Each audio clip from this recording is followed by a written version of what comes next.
Hold up.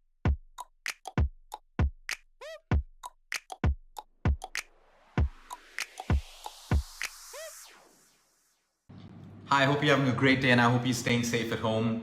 Today, I want to talk about a very simple way of moving from stress to de stress. I mean, we're all aware that stress isn't a bad thing unless it becomes chronic, unless we keep it within us and it starts to cause diseases, inflammatory conditions, drops in our immune system, weakens us, tires us, drains us out. So, stress is not a negative thing. Don't have a negative perception towards stress. Stress is also good in small amounts. It motivates us to get up and do our job. It motivates us to reach deadlines. It motivates us to work out. But if we don't work out, we may fall sick. So that's a nice kind of a little motivation for us to do the right things.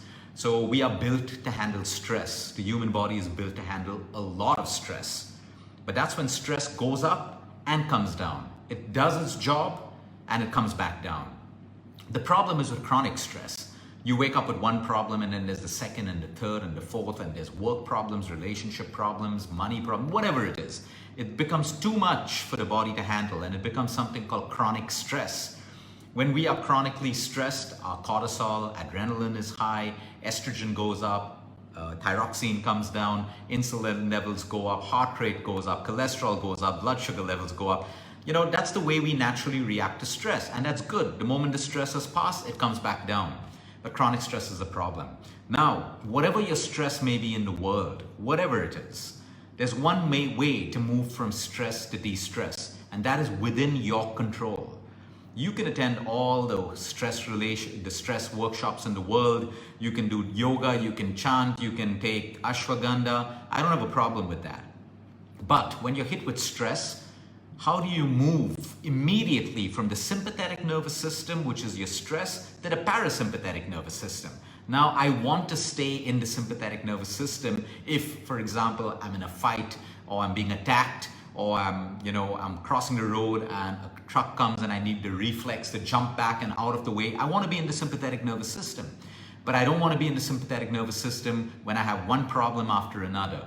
I'm stressed out with work, I'm stressed out with relationships, I'm stressed out with the virus, I'm stressed out with everything. No, I want to be in the parasympathetic nervous system, which is rest and digest.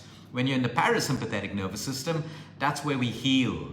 That's where inflammation comes down. The immune system gets trained to become stronger. That's when we can sleep better, get into deep sleep. That's when we have the ability to grow, repair. Your growth hormones function better.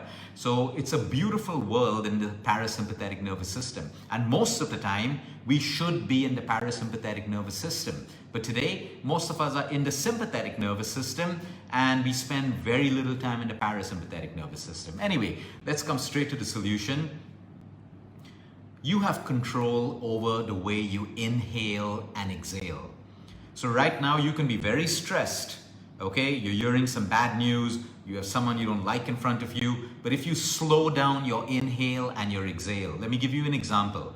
Let's say your normal inhale is 3 or 4 seconds. Now I want to make my exhale 8 to 9 seconds. I want to double it, okay? 6 to 8 seconds. By doing that, I send a message that everything is okay.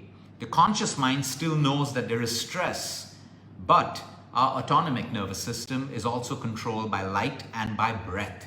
So by slowing down my breathing, the human body thinks that, oh, everything is fine. Because usually when you're stressed out, your breathing becomes shallow. That's an indicator to the brain that, hey, there's some stress or threat. Let's get the heart rate up. Let's get the blood sugar levels up.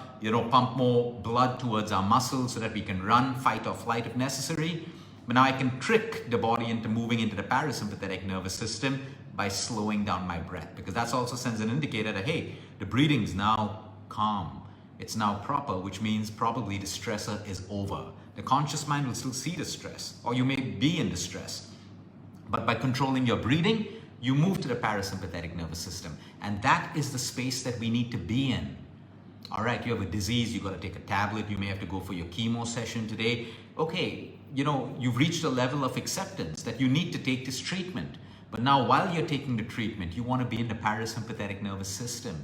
You want your body to work for you. You want to harness the intelligence of your own immune system, your own body. So breathe while you're getting the treatment, before you take that tablet that's causing you fear.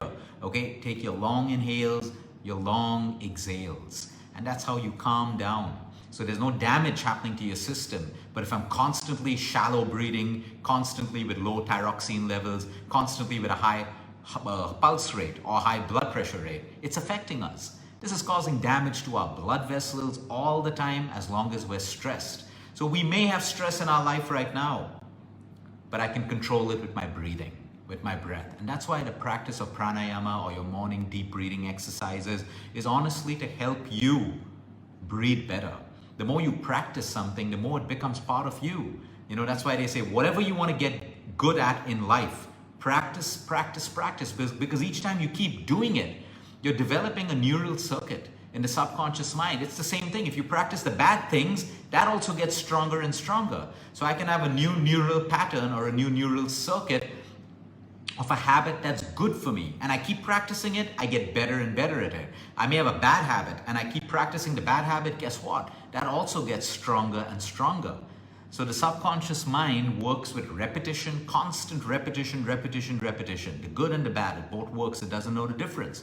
So you've got to be mindful to choose the habits that you want to feed, okay, and the habits that you want to take your attention away from, remove the repetition away from. So again, when you practice pranayama every single day, whether it's 5 minutes or 10 minutes, after a while, your body begins to breathe that way. You find that your inhales can be 7 to 8 seconds, and your exhales can actually be 14 to 15 seconds, and that comes with practice. But when we're stressed out, remember, automatically the body will shallow your breathing, okay, to put you into the sympathetic nervous system. Now, if it's just a meeting or someone else and you don't have to run or fight someone, then you trick your body from sympathetic to parasympathetic by slowing down your breathing. Slow down your inhale, slow down your exhale. See, these are little lifestyle changes which are beyond powerful, and they're inexpensive. They don't cost you money. They do not cost you money. All you need to do is practice it. And the more mindful you are about your breath, the calmer you feel. You know, and after a while, what used to stress you out the most just is now like a bump in the road, because you're so calm, you're mindful all the time. Your breathing keeps you grounded. And so your problems, which you have many of, now seem to be lesser and lesser. They may still be there. Every human has problems. But the magnitude and the intensity of those problems to create stress that becomes destructive to your health now minimizes. And that's what we call preventive health, preventive medicine, whatever it is. Invest in yourself, build a strong body within you to help you take on the world. Because there may be more and more stress as you move through your life.